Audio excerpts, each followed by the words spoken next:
നമുക്കപ്പോൾ ഇന്ന് കുറച്ച് പന്നി കിട്ടിയിട്ടുണ്ട്. അപ്പോൾ പന്നീനെ നമുക്കൊന്ന് നല്ല പെരട്ടി വാട്ടിയൊന്ന് എടുത്താലോ. അപ്പോൾ നമുക്ക് നോക്കാം എങ്ങനെ ഉണ്ടാക്കേണ്ടത്. നമുക്ക് ആദ്യം തന്നെ നമ്മുടെ ഈ പന്നിക്കുട്ടനെ നമുക്ക് കഴുകി അത് വൃത്തിയാക്കി എടുക്കാവേ. അപ്പോൾ ഗ്യാസ് നമ്മുടെ പന്നി നമ്മൾ കഴുകി വൃത്തിയാക്കി വെച്ചിട്ടുണ്ട്. അതിലോട്ട് നമുക്ക് ആവശ്യത്തിനുള്ള ഉപ്പിട്ട് കൊടുക്കാം. അതിലേക്ക് ഒരു നുള്ള മഞ്ഞൾപ്പൊടി ഇട്ട് കൊടുക്കാം. ഒരു ഇത്രയും കുരുമുളക് ഇട്ട് കൊടുക്കാം. കുറച്ച് മുളക് പൊടി ഇട്ട് കൊടുക്കാം. കുറച്ച് മല്ലിപ്പൊടി ഇട്ട് കൊടുക്കാം. അതിലോട്ട് നമ്മൾ കുറച്ച് പോർക്ക് മസാല ഉണ്ട്, അത് നമുക്ക് കുറച്ചിട്ട് കൊടുക്കാം. അല്ല ഇപ്പം നമുക്ക് കുറച്ചിട്ട് കൊടുത്താൽ മതി. ഇതൊന്ന് ഇളക്കി ഒരു 2 വിസിൽ അടിച്ച് കഴിഞ്ഞ് നമുക്ക് എടുത്തിട്ട് പിന്നെ നമുക്ക് ബാക്കി മസാല നമ്മൾ ഉണ്ടാക്കുമ്പോൾ അതിനകത്തോട്ട് നമുക്ക് ഇട്ട് കൊടുക്കാവേ.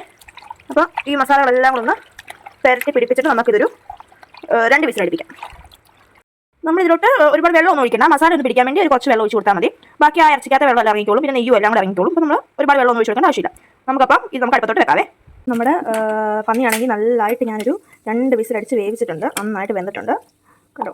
നെയ്യെല്ലാം ഇങ്ങനെ പൊങ്ങി കിടക്കുന്നുണ്ട്, നന്നായിട്ട് വെന്തിട്ടുണ്ട്. ഇത് ഞാനിപ്പോൾ ഒരു 5 സവാള അരിഞ്ഞ് വെച്ചിട്ടുണ്ട്. ഒരു 3 പച്ചമുളക്, ഇഞ്ചി വെളുത്തുള്ളി ചതച്ച് വെച്ചിട്ടുണ്ട്. കുറച്ച് കരിവേപ്പില എടുത്തിട്ടുണ്ട്. ഒരു 3 വറ്റൽമുളക് എടുത്തിട്ടുണ്ട്. കുറച്ച് കുഞ്ഞുള്ളി എടുത്തിട്ടുണ്ട്. ഇനി നമുക്കിത് വഴറ്റി നന്നായിട്ട് എടുക്കാവേ. അപ്പോൾ ഞാനാണെങ്കിൽ ഇവിടെ ഇരുമ്പ് ചീനച്ചട്ടി വെച്ചിട്ടുണ്ട്. ഇനി നന്നായിട്ടൊന്ന് ചൂടായിട്ട് നമ്മൾ വേറെ എണ്ണ ഒന്നും ഒഴിക്കത്തില്ല. നമ്മളിവിടെ ആക്കി വെച്ചിരിക്കുന്ന നമ്മുടെ പന്നിയുടെ നെയ്യ് എടുത്ത് നമ്മൾ ഒഴിച്ചാണ് ഇത് വഴറ്റി എടുക്കുന്നത്.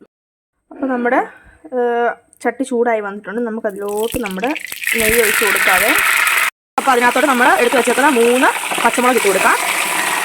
അതിനുശേഷം കരിവേപ്പില ഇട്ട് കൊടുക്കാം. പുറകെ തന്നെ നമുക്ക് വറ്റൽമുളക് നമ്മുടെ ഇട്ട് കൊടുക്കാം. ഇഞ്ചി ഗാർലിക്ക് നമ്മൾ ചതച്ച് വെച്ചത് അതുകൂടെ ഇട്ട് കൊടുക്കാം.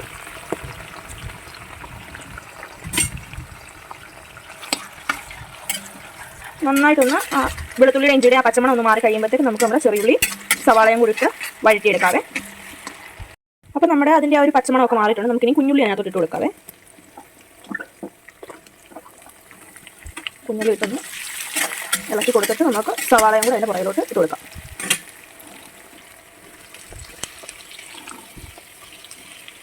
നമ്മളിപ്പോൾ സവാള എല്ലാം ഇട്ട് കൊടുക്കുന്നത് ഇനി നന്നായിട്ട് ഇത് ഇളക്കി കൊടുക്കാം. അതിലോട്ട് നമുക്ക് ഒരു ചെറിയ സ്പൂൺ ഉപ്പിട്ട് കൊടുക്കാവേ. നമ്മൾ ഓൾറെഡി പന്നി വേവിക്കാൻ നേരത്ത് ഉപ്പിട്ട് കൊടുത്തിട്ടുണ്ട്. അപ്പോൾ നമുക്ക് ഉപ്പൊക്കെ കറക്റ്റാണോ നോക്കിയിട്ട് നമുക്ക് വേണമെങ്കിൽ ഇട്ട് കൊടുത്താൽ മതി. ഇതിപ്പോൾ ആ സവാള ഒന്ന് വഴന്ന് കിട്ടാൻ വേണ്ടി നമ്മൾ കുറച്ചിട്ട് കൊടുത്തേക്കുവാണേ. അപ്പോൾ ഗായ്സ് നോക്കിക്കാൻ നമ്മുടെ സവാളയൊക്കെ നന്നായിട്ട് വഴന്ന് വന്നിട്ടുണ്ട്. നമുക്കിനി ഇതിനകത്തോട്ട് നമുക്ക് ചേർക്കേണ്ട മസാലകളൊക്കെ നമുക്ക് ചേർക്കാവേ. ആദ്യം ഞാൻ കുറച്ച് മല്ലിപ്പൊടി ഇടാൻ പോവാണേ.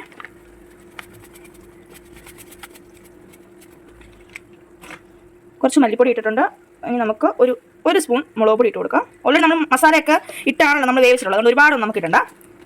പിന്നെ നമുക്ക് പോർക്ക് മസാല അത് ഇച്ചിരി കൂടുതൽ നമുക്ക് ഇടാവേ. വേറെ മസാല നമ്മൾ ഒരുപാട് ഇടുന്നില്ലല്ലോ, അതുകൊണ്ട് നമുക്ക് അത് ഇച്ചിരി കൂടുതൽ ഇടാം. പിന്നെ ഒരു ഇച്ചിരി കുരുമുളക് ഇട്ട് കൊടുക്കാവേ. ഇത് നന്നായിട്ട് നമുക്കൊന്ന് ഇളക്കി ആ പച്ചമണമൊക്കെ മാറി കഴിയുമ്പോഴത്തേക്ക് നമുക്ക് നമ്മുടെ വേവിച്ച് വെച്ചേക്കുന്ന പന്നി അതിനകത്തോട്ടിട്ട് വേവിച്ചെടുക്കാം.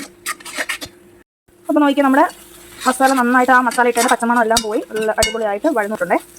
നമുക്ക് ഇതിനകത്തോട്ട് നമ്മുടെ പോർക്ക് വേവിച്ച് നമുക്കിട്ട് കൊടുക്കാം. നന്നായിട്ട് ഇത് ഇളക്കി കൊടുക്കാവേ.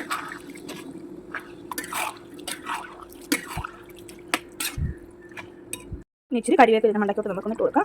എന്നിട്ട് നമുക്ക് നമ്മൾ വീട്ടിൽ തന്നെ തയ്യാറാക്കിയ ഗരം മസാല ഉണ്ട്, അത് ഇച്ചിരി ഒന്ന് ഇട്ട് കൊടുക്കാവേ. നല്ലൊരു മണവും നല്ലൊരു ടേസ്റ്റും ഒക്കെ കിട്ടും. അപ്പോൾ വീട്ടിൽ തന്നെ ഉണ്ടാക്കിയ ഗരം മസാല ഇട്ട് കൊടുത്തിട്ട് നന്നായിട്ട് നമുക്കൊന്ന് ഇളക്കാം. അപ്പോൾ നമ്മൾ നോക്കുക എന്തെങ്കിലും ഉപ്പോ മസാല കുറവോ എന്തെങ്കിലും ഉണ്ടോ നോക്കുക. ഇതിപ്പോൾ ഒരു കുറവില്ല, എല്ലാം ഉപ്പൊക്കെ നല്ല കറക്റ്റ് ആയിട്ടുണ്ട്. അപ്പോൾ നമുക്കിതിനി നന്നായിട്ടൊന്ന് വറ്റണം, നന്നായിട്ട് വറ്റി പുരട്ടിയെടുക്കുക. അപ്പോൾ ഇത് നന്നായിട്ട് തിളക്കട്ടെ. പന്നിയിറച്ചിയാണെങ്കിൽ നന്നായിട്ട് വെന്ത് വരുന്നുണ്ട്. ഇതിനകത്ത് കിടന്ന് വറ്റി വരുമ്പോൾ നല്ലൊരു മണമൊക്കെ വരുന്നത്. അപ്പോൾ അതങ്ങ് നന്നായിട്ട് ചെറിയൊരു ഫ്ലെയിമിൽ കിടന്ന് അങ്ങനെ വേകട്ടെ. നമ്മുടെ പന്നിയിറച്ചി നല്ല നമ്മൾ പുരട്ടി എടുത്തിട്ടുണ്ട്. അപ്പോൾ എല്ലാവരും ട്രൈ ചെയ്ത് നോക്കുക. എന്നിട്ട് എങ്ങനെ ഉണ്ടെന്ന് എനിക്ക് കമൻറ്റ് ഇടണേ.